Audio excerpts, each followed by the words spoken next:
1637. Balbutiement de la géométrie analytique. En 1637, René Descartes propose de résoudre les problèmes de géométrie par le recours systématique au calcul algébrique. Il permet de faire un lien entre certains objets géométriques et certaines équations algébriques.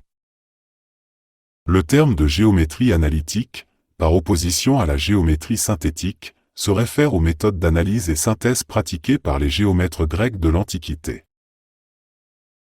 En géométrie analytique, tout point est défini par des coordonnées qui sont des nombres réels. Préliminaire. Droite graduée. Pour graduer une droite, on prend un point, O, appelé origine, et un vecteur, I, qui définit l'unité. Propriété et définition.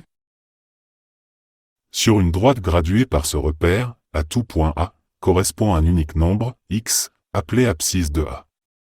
On a, vecteur OA, égale, x fois, le vecteur, I. Repérage dans le plan. Pour munir le plan d'un repère, on prend dans ce plan un point O, appelé origine, et les deux vecteurs I et J qui définissent les unités. Propriété et définition. Dans le plan muni du repère, à tout point A, correspond à un unique couple x et y, de nombres appelés coordonnées cartésiennes de A. On a Vecteur OA égale x fois, le vecteur I, plus y fois, le vecteur J. Et on note A de x, y. Vocabulaire. x est l'abscisse du point A, et y est son ordonnée. La droite sur laquelle on lit les abscisses des points est appelée axe des abscisses, et celle sur laquelle on lit les ordonnées des points est appelée axe des ordonnées. Un repère dont les axes sont perpendiculaires est dit orthogonal. Un repère orthogonal tel que les longueurs de I et J soient chacune égales à 1 est dit orthonormé. Repérage dans l'espace. Les éléments x, y, z sont respectivement appelés abscisses, ordonnées et côtes.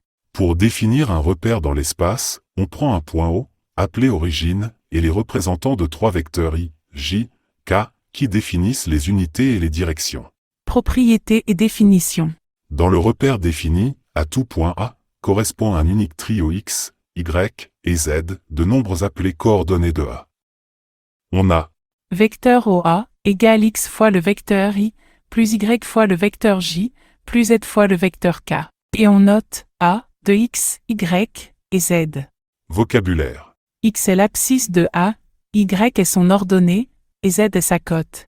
La droite sur laquelle on lit les abscisses des points est appelée axe des abscisses, celle sur laquelle on lit les ordonnées des points est appelée axe des ordonnées, et celle sur laquelle on lit les côtes est appelée axe des côtes. Un repère dont les axes sont perpendiculaires est dit orthogonal. Un repère orthogonal dont les longueurs de I, J et K sont chacune égales à 1 est dit orthonormé. Géométrie analytique plane. Rappel. Le plan est muni d'un repère O, X, Y. X et Y désignent les coordonnées d'un point. Une droite est caractérisée par une équation du premier degré à deux inconnus. C'est-à-dire que tout point, A, de coordonnées X et Y, appartient à la droite si, et seulement si ces coordonnées vérifient l'équation AX plus BY plus C égale 0. Où A, B et C sont les paramètres de la droite. Si C est nul, alors la droite passe par O, l'origine du repère. Si deux droites sont parallèles, alors leurs coefficients A et B sont proportionnels. On peut écrire différemment l'équation de la droite, en prenant A' égale moins A sur B, et B' égale moins C sur B.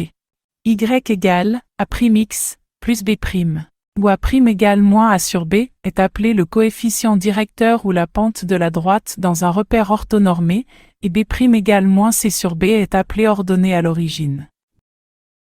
Avec cette forme-là, on voit aisément que la droite passe par le point de coordonnées 0 B', qui est également appelé ordonnée à l'origine. Le terme désigne donc à la fois le point et l'ordonnée de ce point. Si A est nul, on a une droite horizontale, Y égale B', passant par le point de coordonnées 0 B'. Si B est nul, on a une droite verticale, X égale moins C sur A, passant par le point de coordonnées, moins C sur A, 0. Équation cartésienne à paramètres polaires. R est la distance de la droite à l'origine du repère. Alpha est l'angle que fait la perpendiculaire à la droite avec l'axe X. Les coordonnées X et Y des points de cette droite vérifient l'équation cartésienne R égale X cosinus alpha plus Y sinus alpha. Cette équation est appelée équation normale de la droite. Soit deux droites, D1, d'équation, Y égale 1, X, plus B1. Et D2, d'équation, Y égale à 2, X, plus B2. Si A1 égale à 2, les droites sont parallèles. Si A1 égale moins à 2, les droites sont perpendiculaires. Si A1 est différent de A2, il y a forcément un point d'intersection. La résolution du système d'équations du premier degré à deux inconnus permet d'obtenir les coordonnées du point commun aux deux droites. X égale B2 moins B1 sur A1 moins A2. Y égale 1B2 moins A2B1 sur A1 moins A2. Cercle, le cercle de centre C et de rayon R est l'ensemble des points situés à une distance R de C.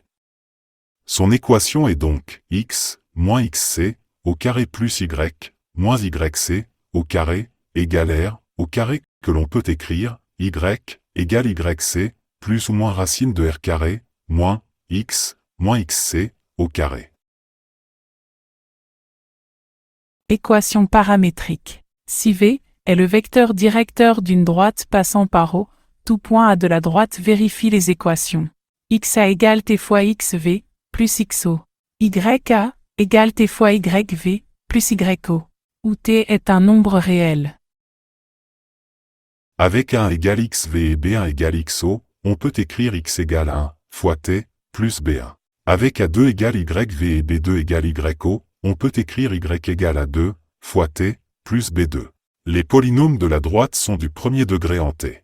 Avec des polynômes du second degré, on obtient des paraboles. X égale 1 fois T au carré plus B1 fois T plus C1. Y égale à 2 fois T au carré plus B2 fois T plus C2.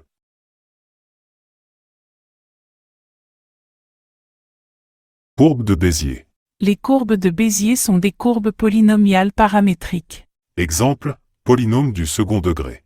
Si trois points, P1, P2 et P3, ont pour abscisse x1, x2 et x3, et si t est un nombre réel compris entre 0 et 1, x de t égale 1 moins t, 2x1 plus 2, 1 moins t, tx2 plus t2x3, et de même pour y. Remarque, le point P1 appartient à la courbe pour t égale 0, le point P3 pour t égale 1.